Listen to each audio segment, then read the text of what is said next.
Hola, nosotros somos el grupo 4 de la clase de contratos estatales de la Universidad de los Andes, conformado por Sebastián Parra, Emilio Torres, María Antonia Reyes y yo, Sofía Escandón. Y a continuación presentaremos un análisis acerca del decreto 440 del 20 de marzo del 2020 y de la sentencia C-162 del 2020. Con esto en mente, nuestra presentación estará dividida en tres puntos. Primero, realizar un estudio sobre el propósito del decreto en materia de contratación estatal. Segundo, analizar el cambio introducido por este decreto en el marco de la pandemia. Y tercero, presentar una opinión crítica frente a este. Como es bien sabido, la pandemia del COVID-19 trajo consigo muchos problemas y estos problemas no son ajenos a la materia de la contratación estatal. Por esto, el decreto 440 del 2020 surgió como un mecanismo legislativo que buscaba tenía como propósito adecuar la reglamentación de la contratación estatal para que se acomode a la situación de la pandemia. Y todo esto girando alrededor de cuatro ejes fundamentales.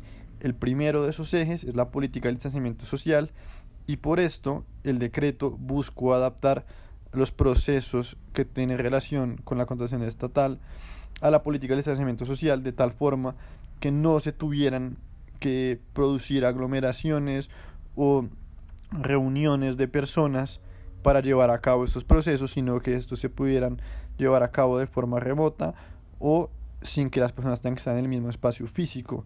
De igual forma, el decreto tenía como propósito flexibilizar las reglas de la contratación para permitir una mejor alocación de recursos, es decir, que aquellas entidades que estuvieran comprometidas con recursos o en procesos de contractuales a futuro pudieran bien salirse o modificar estos procesos de tal forma que pudieran hacer un mejor uso de sus recursos para atender las necesidades de la pandemia.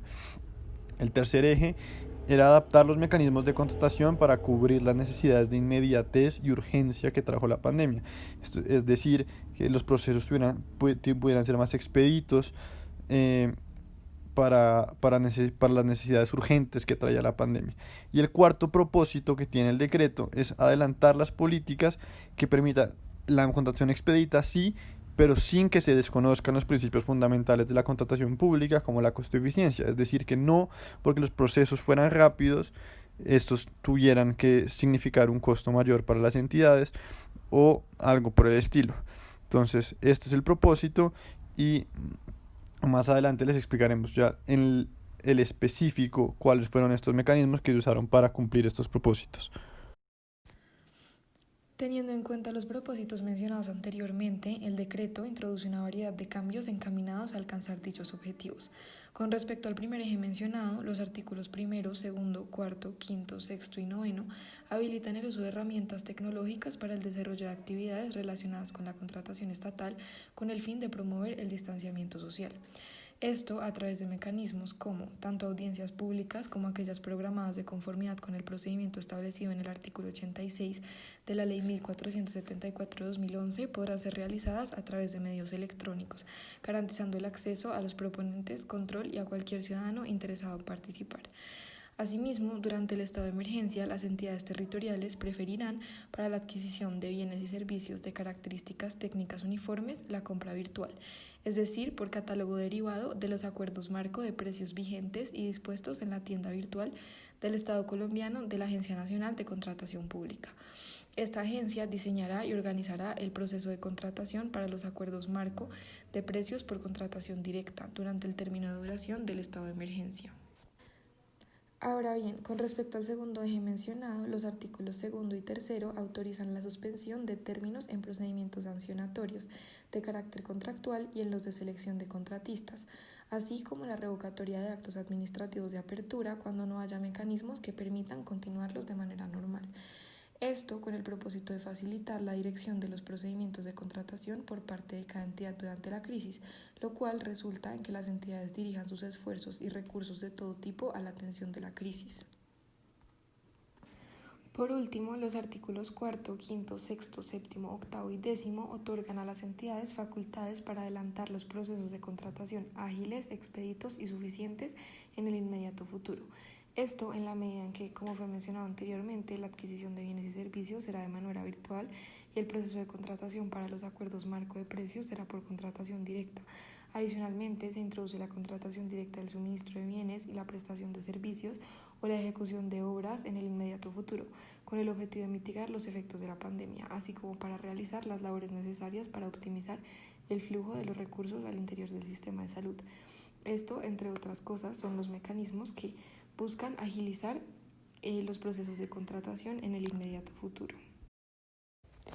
Respecto a nuestra opinión crítica del decreto 440 y la sentencia C-162 del 2020, consideramos que en estos tiempos difíciles no solo era necesario tomar este tipo de medidas, sino importante para el desarrollo de las comunicaciones e interacciones virtuales.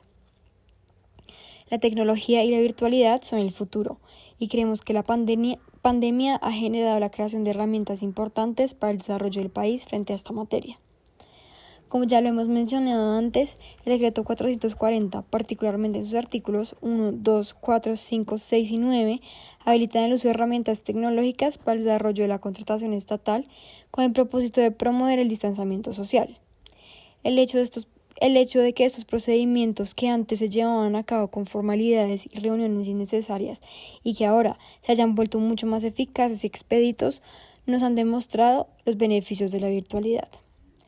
Este decreto da la oportunidad de seguir realizando diligencias contractuales sin la obligación de transportarse y reunirse físicamente. Un ejemplo de esto son las audiencias públicas, que se llevan a cabo por medios electrónicos sin la necesidad de realizar el procedimiento de selección en una sala en donde el contacto entre personas es inevitable. Además de esto, permite la contratación de urgencia, como lo establece el artículo 7, la adición y modificación de contratos estatales, que se encuentra en su artículo 8, y la contratación con entidades públicas extranjeras, como lo establece el artículo 10. Todo esto con el propósito de adelantar procesos eficaces que ayuden a mitigar la pandemia y a continuar con el cumplimiento efectivo de los deberes del Estado frente a la contratación estatal.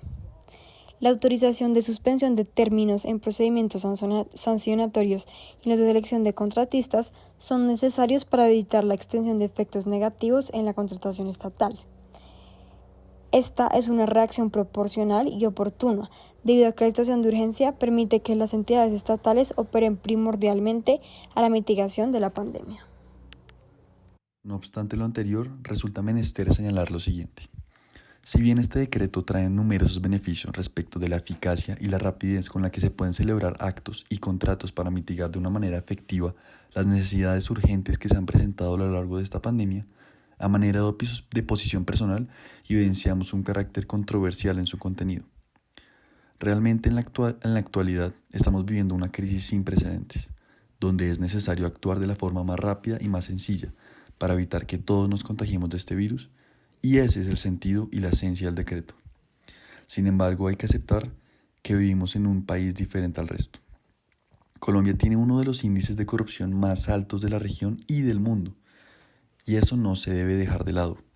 Entendemos que la situación nos ha llevado a algo muy bueno, la maximización y la real aplicación del principio de la buena fe, algo que dejamos simplemente en el papel por muchos años. Pero estudiando el comportamiento histórico de muchos alcaldes, gobernadores y funcionarios públicos en general, es posible razonar que las normas estipuladas en este decreto pueden propiciar actos de corrupción. Tanta libertad económica, sin necesidad de hacer una justificación ardua sobre la necesidad de generar gastos y llevar a cabo compras, resulta, en nuestra opinión, un poco problemática. Incluso en estos 9 meses de vigencia de este decreto han ocurrido varios casos de corrupción que involucran funcionarios públicos haciendo un uso indebido de los recursos para beneficiarse a ellos y a terceros, ignorando de forma egoísta y cruel las necesidades de las personas y del momento que vivimos. Un ejemplo de esto es la actuación desplegada por la alcaldesa de Socorro Santander, Claudia Luz Alba Porras, quien en abril de este año celebró 2 contratos donde se decía que iba a adquirir mercados para un centro de cuidado de ancianos en ese municipio y realmente dirigió sus recursos para beneficio personal. Cabe resaltar que nuestra posición no es que el decreto no sea beneficioso para el país. Todo lo contrario, como estipulado anteriormente, resulta más que necesario en estos momentos de crisis. No obstante, consideramos que como siempre van a haber personas que se van a aprovechar, y es por esto que la Procuraduría General de la Nación debe estar muy pendiente de las actuaciones de los funcionarios, pues estamos en el momento menos indicado para permitir que la contratación estatal perjudique a los colombianos. como con todo lo anterior, creo que se han podido dar cuenta que el nuevo decreto trae muchos beneficios, pero también trae algunas complicaciones. Esperamos que todo haya quedado muy claro y muchas gracias por su atención.